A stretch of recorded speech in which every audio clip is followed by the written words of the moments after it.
Tengan muy buenos días, respetables hermanos y hermanas, como también buenos días para nuestros amigos y amigas que nos acompañan en esta nueva transmisión de este Día del Señor, hoy 18 de abril del año 2021.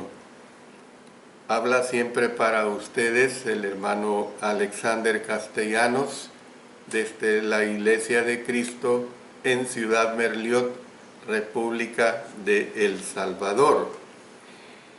Estamos estudiando el tema en relación a el pacto de Dios con Abraham para darle tierra, basado en todo el capítulo 15 del libro de Génesis. Haciendo un recordatorio de lo que hemos estudiado, les digo lo siguiente. Hemos visto las promesas divinas y la respuesta de fe. También la preparación para un pacto. Y el tercer punto que hemos visto, una profecía del pacto. Y el último punto es que el pacto se completa. A partir de este día, que sería, o será mejor dicho, la quinta parte de este estudio del pacto de Dios con Abraham para darle tierra, vamos a ver las lecciones que nos da el libro de Génesis en el capítulo 15. O sea, vamos a ver lo que se aplica a nosotros. La primera lección versará acerca de protección y provisión.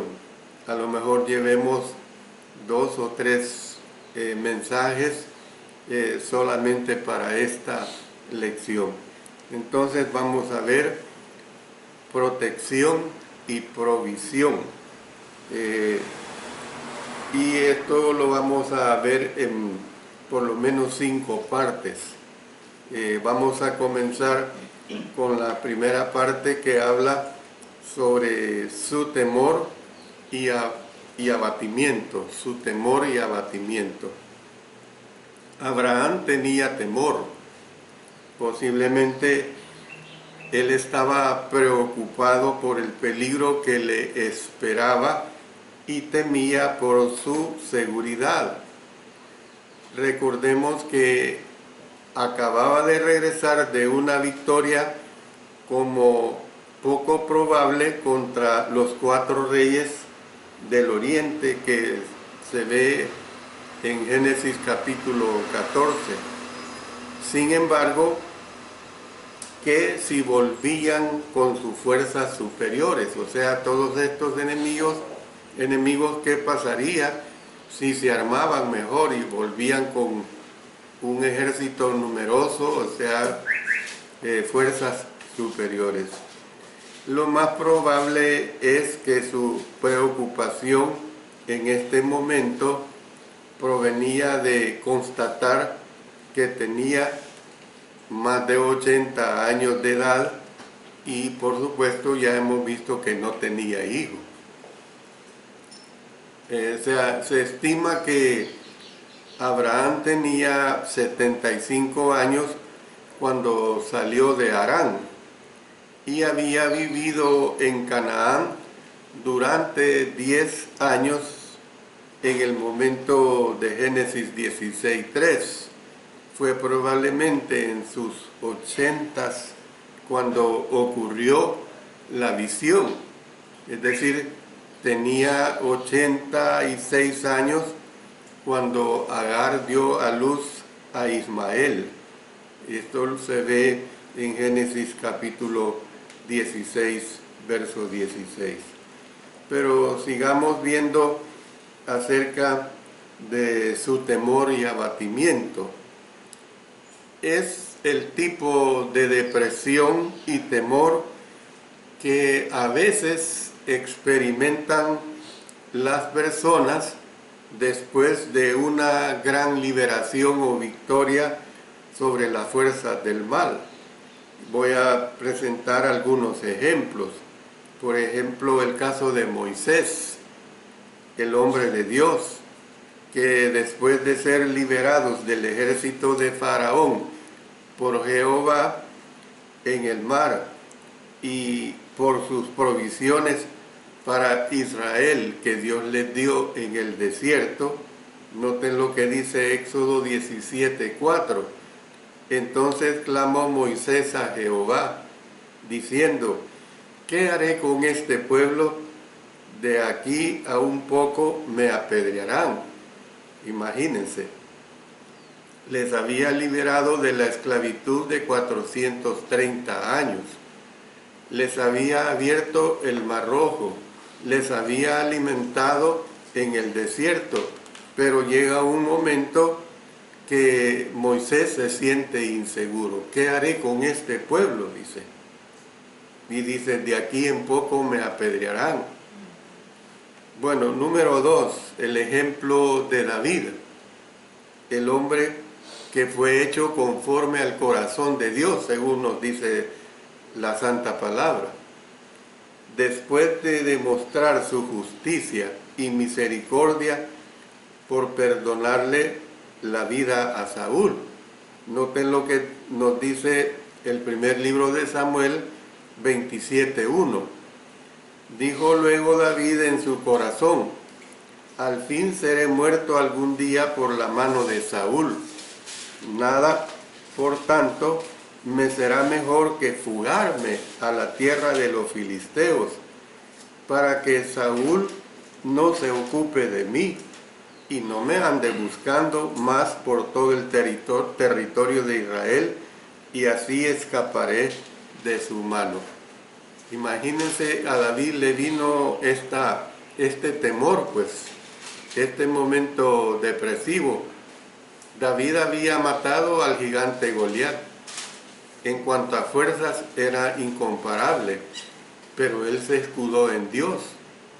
Pero aquí lo vemos en una situación bastante difícil. Tenemos un tercer ejemplo y lo vamos a ver todavía más detenidamente. Es el caso de Elías, el profeta de Dios. Después de la victoria de Jehová contra los profetas de Baal y Acera, que reivindicó su ministerio. Noten lo que nos dice. Vamos a dedicarle tiempo a esta lectura de Primero Reyes, versos 1 hasta el capítulo 19, versos 1 hasta el 14. Acab dio a Jezabel la nueva de todo lo que Elías había hecho y de cómo había matado a espada. Noten, hay que ponerle cuidado a esto. Había matado a espada a todos los profetas. Entonces envió Jezabel a Elías mensajero, diciendo: así me hagan los dioses y aún me añadan, si mañana a estas horas yo no he puesto tu persona como la de uno de ellos. Una mujer, como era la del tipo de Jezabel, le está diciendo pues que lo va a matar. ¿Y cuál es la reacción de Elías? Viendo pues el peligro, había matado a los profetas, imagínense. Pero viene la amenaza de una mujer y reacciona de esta manera. Se levantó y se fue para salvar su vida y vino a Beerseba, que está en Judá, y dejó allí a su criado. Y él se fue por el desierto un día de camino y vino y se sentó debajo de un enebro y deseando morirse, dijo, noten, deseando morirse después de que había matado a los profetas: basta ya, oh Jehová, quítame la vida, pues no soy yo mejor que mis padres. Y echándose debajo del enebro, se quedó dormido. Y he aquí luego un ángel le tocó y le dijo: levántate, come. Es algo notorio siempre en los momentos depresivos, iba acompañado con el comer para levantar el ánimo. Entonces él miró, y he aquí a su cabecera una torta cocida sobre las ascuas y una vasija de agua, y comió y bebió, y volvió a dormirse. Y volviendo el ángel de Jehová la segunda vez, lo tocó, diciendo: levántate y come, porque largo camino te resta. Se levantó, pues, y comió y bebió, y fortalecido con aquella comida caminó 40 días y 40 noches hasta Horeb, el monte de Dios. Y allí se metió en una cueva, noten el proceso, donde pasó la noche. Y vino a él palabra de Jehová, el cual le dijo: ¿qué haces aquí, Elías? Y noten la respuesta que él da. Él respondió: he sentido un vivo celo por Jehová, Dios de los ejércitos, huyendo en la cueva. Se mete a la cueva, porque los hijos de Israel han dejado tu pacto, han derribado tus altares, y han matado a espada a tus profetas, y solo yo he quedado, y me buscan para quitarme la vida.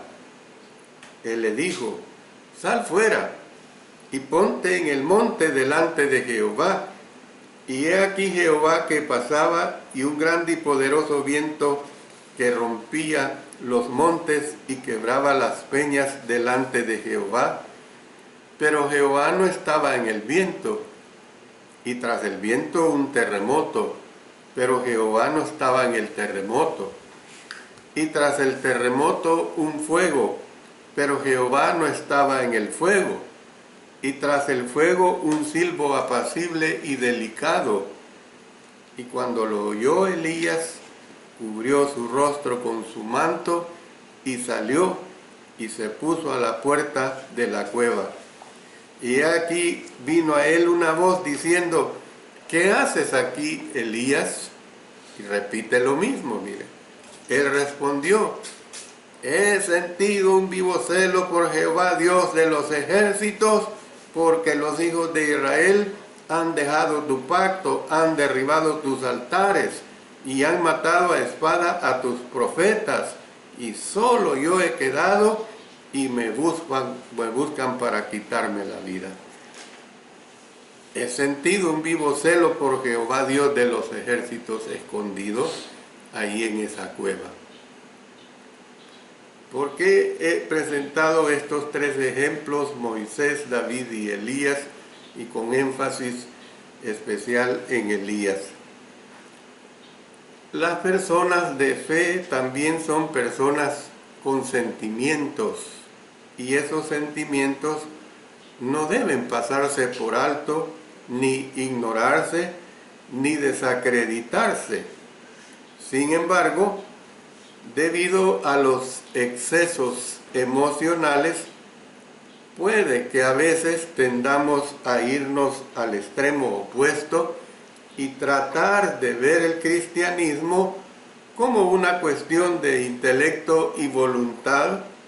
Podríamos sospechar de todas las emociones.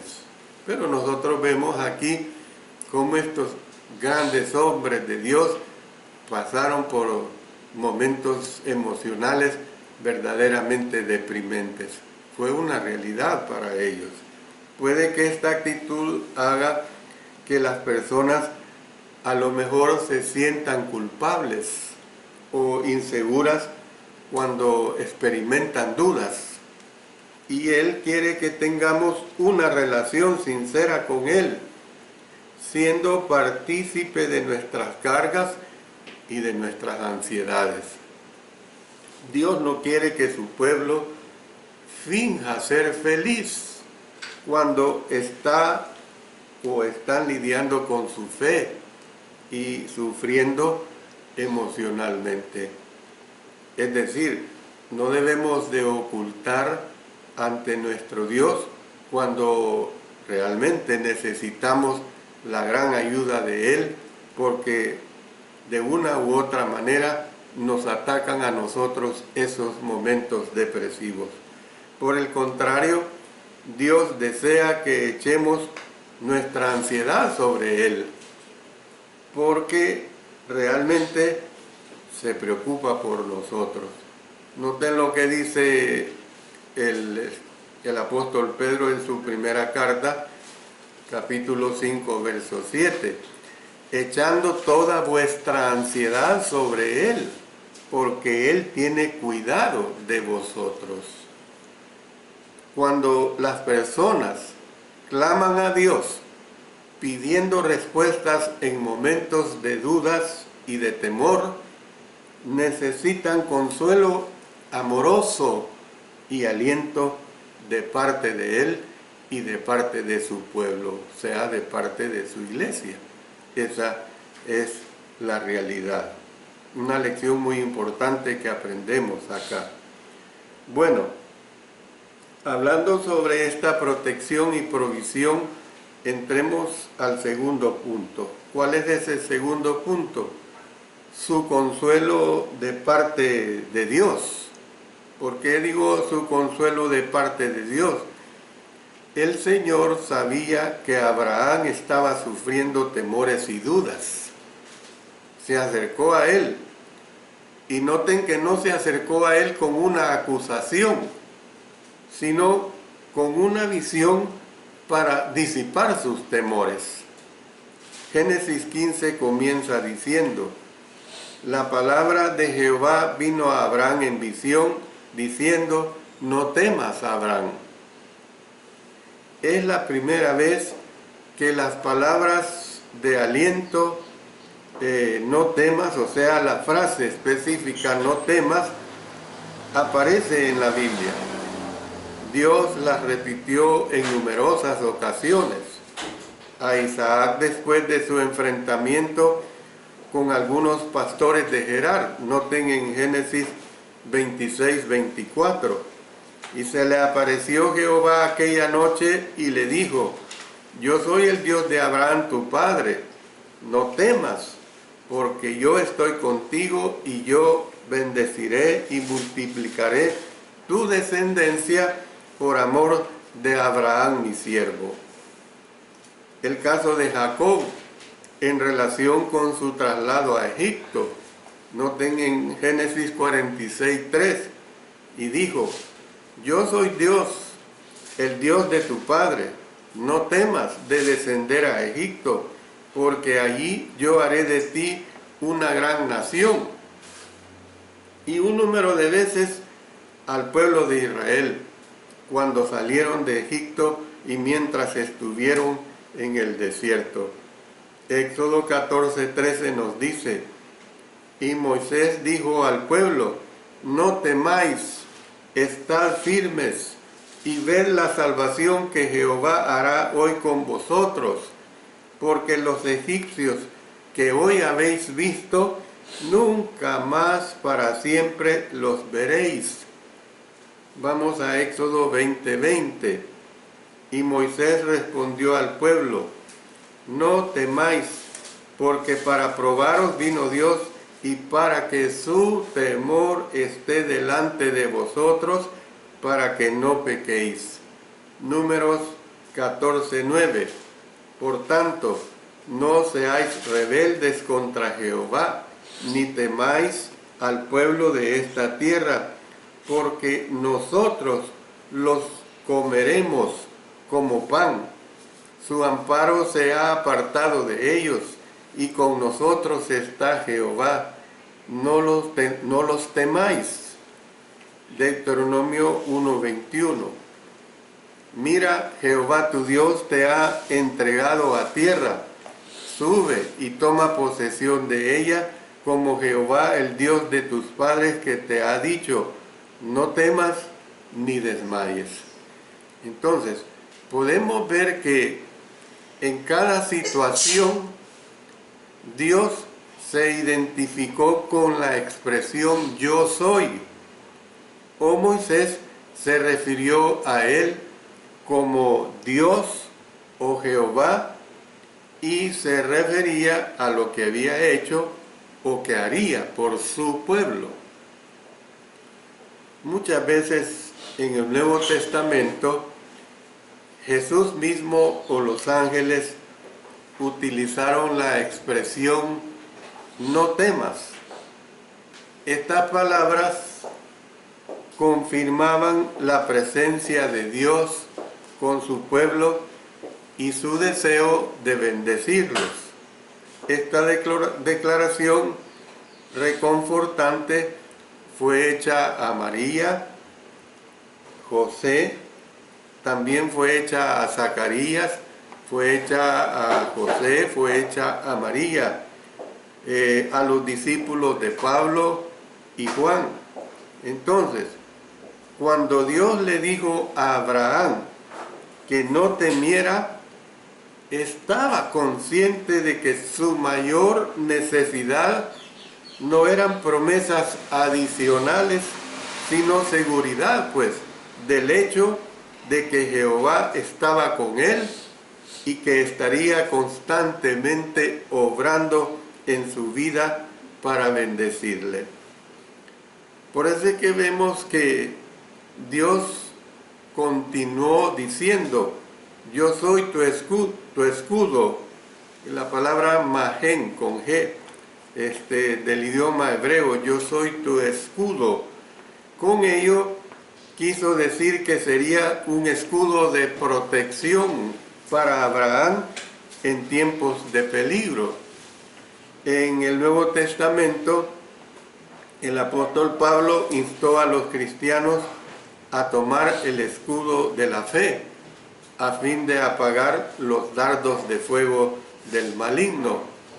Lo dice en Efesios 6:16. Entonces, este consejo es contrario a la comprensión de algunos cristianos, por supuesto bien intencionados. Algunos cristianos puedan creer que la fe en Dios y en Cristo es tan frágil que hay que evitar cualquier confrontación, hay que evitar cualquier amenaza contra ella y que tenemos que protegerla en todo momento. Hablando en sentido figurado, preferirían que escondamos nuestra fe, o sea, el escudo, bajo nuestros abrigos, o sea, nuestra armadura, para que nadie la arrebate de nosotros. El apóstol Pablo parece haber estado diciendo todo lo contrario, diciéndonos, en efecto, no tienen que proteger la fe, o sea, su escudo. Póngala delante de ustedes y póngala en práctica y les protegerá. Esa es la realidad. Si se tiene fe, esa será nuestra protección en relación a nuestra vida espiritual. A continuación, Dios ofreció consuelo mediante la promesa de un gran galardón. Ahí lo contempla en este versículo 1 del capítulo 15. En esta ocasión, el patriarca no estuvo satisfecho con la promesa.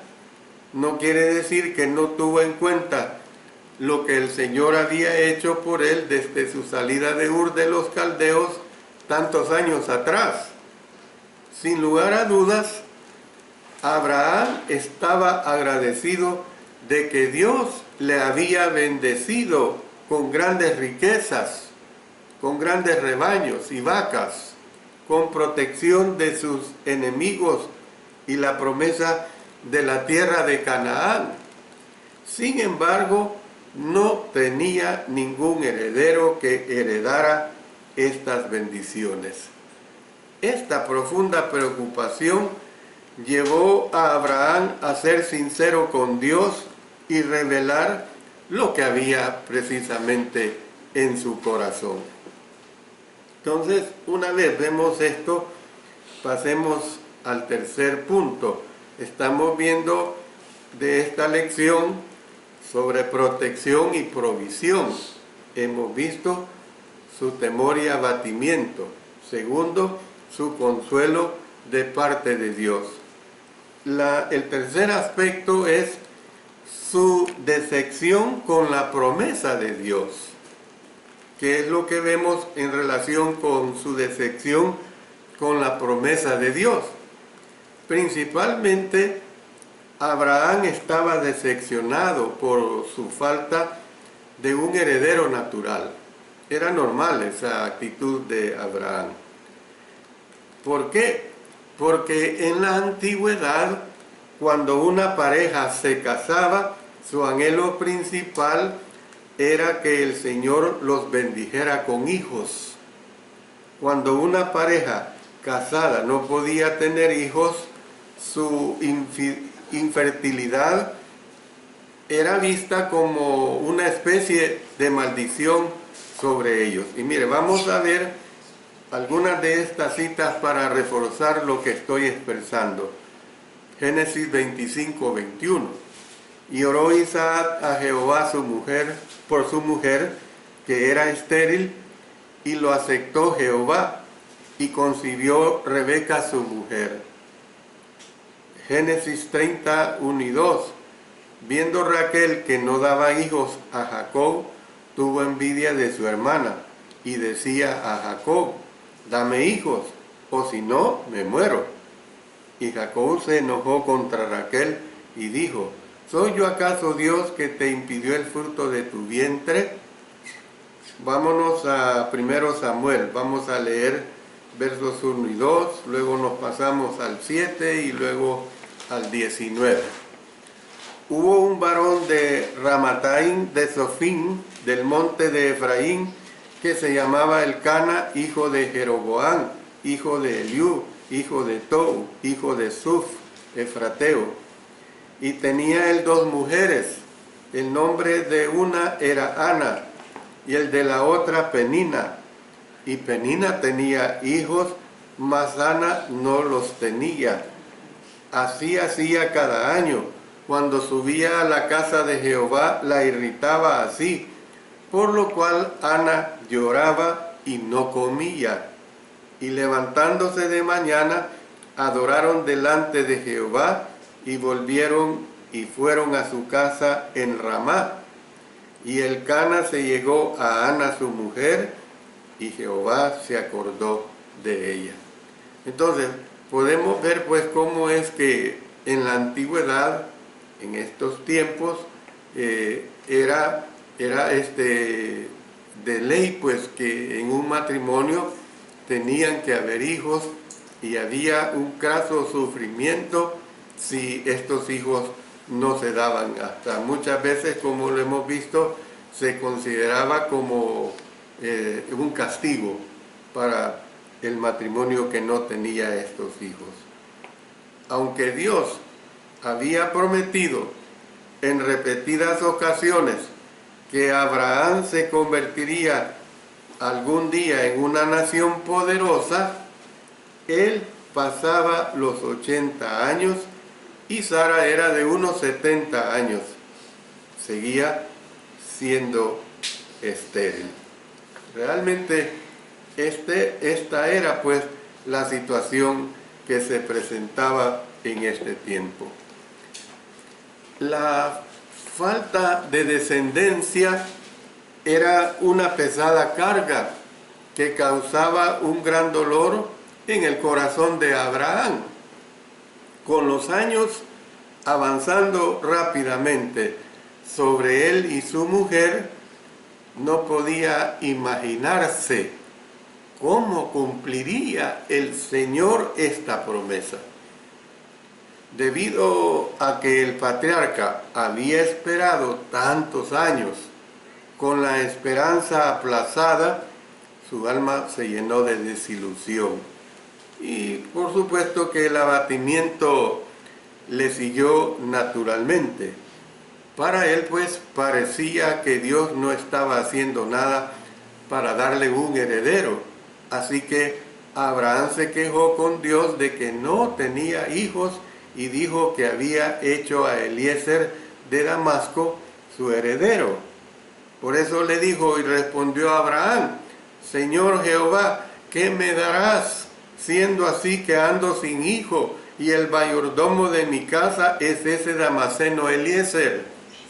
Dijo también Abraham: mira que no me has dado prole, y aquí que será mi heredero un esclavo nacido en mi casa.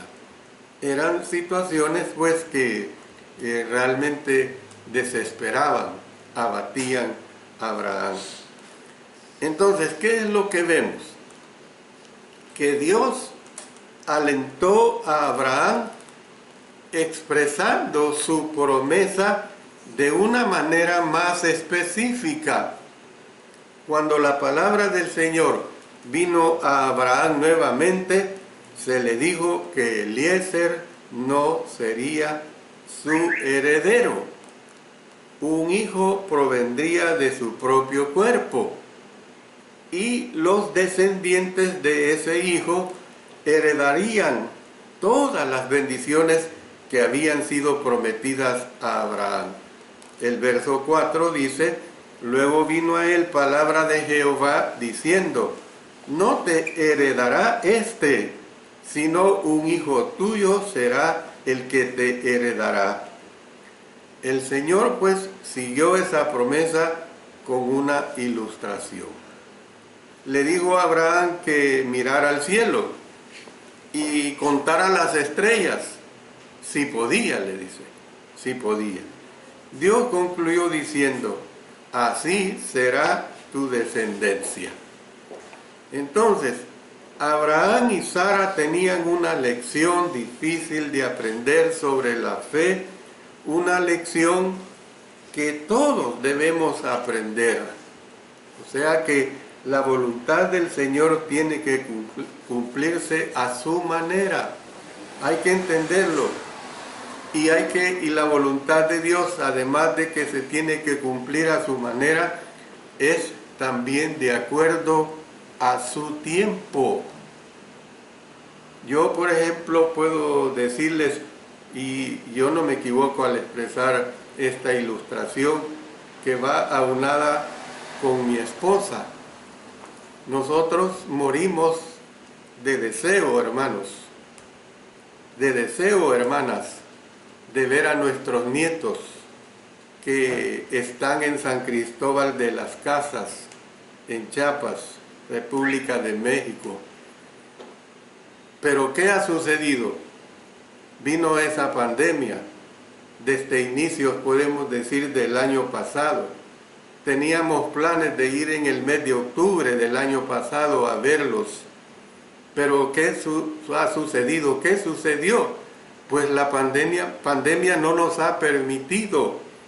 Entonces, tenemos que aceptar que es de acuerdo al tiempo de Dios. Dios nos lo ha querido y tenemos que ser pacientes. Tenemos que reconocer que un día vamos a tener esa bendición de parte de nuestro Dios. El pueblo de Dios siempre ha lidiado con el retraso percibido de sus bendiciones para el justo o los juicios contra el impío. Las cosas de Dios así han sido siempre. Imagínense, en ese periodo entre los dos testamentos, el silencio que hay en entre el Antiguo con el Nuevo Testamento. ¿Cuántos años se estima que pasó en un supuesto silencio de parte de nuestro Dios? 400 años, 4 siglos. Pero llegó un momento que Él estimó que era lo correcto y el tiempo adecuado para enviar a su Hijo, nacido bajo la ley y nacido de mujer. Y lo envió. Y ese Hijo, hasta ahora en día, hoy 18 de abril del año 2021, nos sigue dando bendiciones a todos sus hijos y a toda la humanidad que se quiera abocar a Él. El salmista le rogó al Señor no retrasarse, porque miren, sino a despertar de su sueño y no alejarse de su pueblo para siempre. Miren lo que le dice el salmista en el 44:23. despierta. ¿Por qué duermes, Señor? Despierta, no te alejes para siempre. Creía que Dios se había olvidado de la aflicción y opresión de Israel, que había sido esparcido entre las naciones. Asimismo, durante un ministerio de unos 40 años, noten, un ministerio de unos 40 años, Jeremías expresó su frustración y consternación al Señor en 6 lamentos. No podía entender por qué Dios se detenía en traer juicio sobre los malvados. El profeta continuó siendo fiel en su ministerio, pero el pueblo de Jerusalén se burlaba de él y contaba chistes.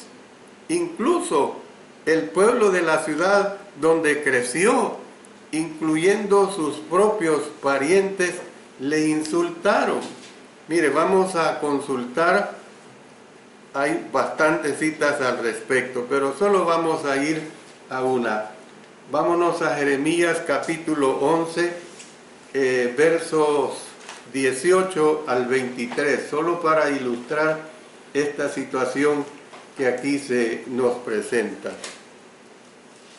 Jeremías capítulo 11 dice en los versos 18 al 23: y Jehová me lo hizo saber y lo conocí. Entonces me hiciste ver sus obras. Y yo era, noten, como cordero inocente que llevan a degollar, pues no entendía, qué duro, mire, que maquinaban designios contra mí, diciendo: destruyamos el árbol con su fruto y cortémoslo de la tierra de los vivientes, para que no haya más memoria de su nombre. Pero, oh Jehová de los ejércitos, que juzgas con justicia, que escudriñas la mente y el corazón, vea yo tu venganza de ellos, porque ante ti he expuesto mi causa. Por tanto, así ha dicho Jehová acerca de los varones de Anatot, que buscan tu vida, diciendo: no profetices en nombre de Jehová, para que no mueras a nuestras manos. Así pues ha dicho Jehová de los ejércitos: he aquí que yo los castigaré. Los jóvenes morirán a espada, sus hijos y sus hijas morirán de hambre, y no quedará remanente de ellos, pues yo traeré mal sobre los varones de Anatot el año de su castigo. Es realmente trascendental lo que nos presenta la palabra de nuestro Dios. En el Nuevo Testamento, el apóstol Pedro sabía de quienes se burlaban de la idea de que el Señor volvería a juzgar a los malvados y reivindicar a los justos. Se refirió pues a la lentitud de su promesa como la razón de la blasfemia de ellos. Sin embargo, el apóstol dijo que el retraso se debía al deseo del Señor de que ninguno se pierda, sino que todos procedan al arrepentimiento. Los mártires justos, hermanos, bajo el altar celestial, son retratados como clamando: ¿hasta cuándo, Señor Santo? Y Señor Santo, permítanme, hermanos, y verdadero, no juzgas y vengas nuestra sangre de los que moran en la tierra.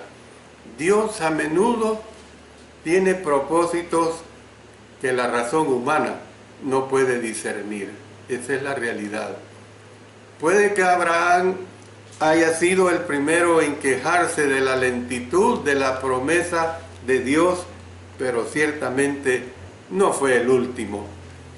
Él y Sara no tenían idea de que Dios esperaría hasta que sus cuerpos estuvieran ya como muertos, como lo dice el apóstol Pablo en Romanos 4:19, para que Isaac fuera concebido.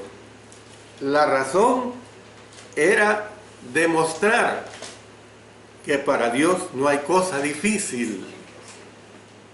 Haciendo uso de tal poder dador de vida, Dios se aseguraría de que la gloria fuera suya.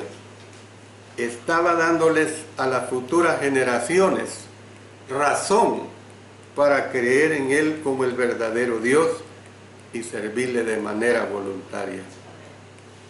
El Padre de los fieles, como pueblo de Dios en todas las edades, tuvo que aprender. Miren lo que dice en Isaías, y por eso me puse esta corbata hoy, este día, porque es una corbata bíblica, podemos decir, porque aquí tiene este texto de Isaías 40:31, dice: pero los que esperan en Jehová tendrán nuevas fuerzas, levantarán alas como las águilas, correrán y no se cansarán, caminarán y no se fatigarán.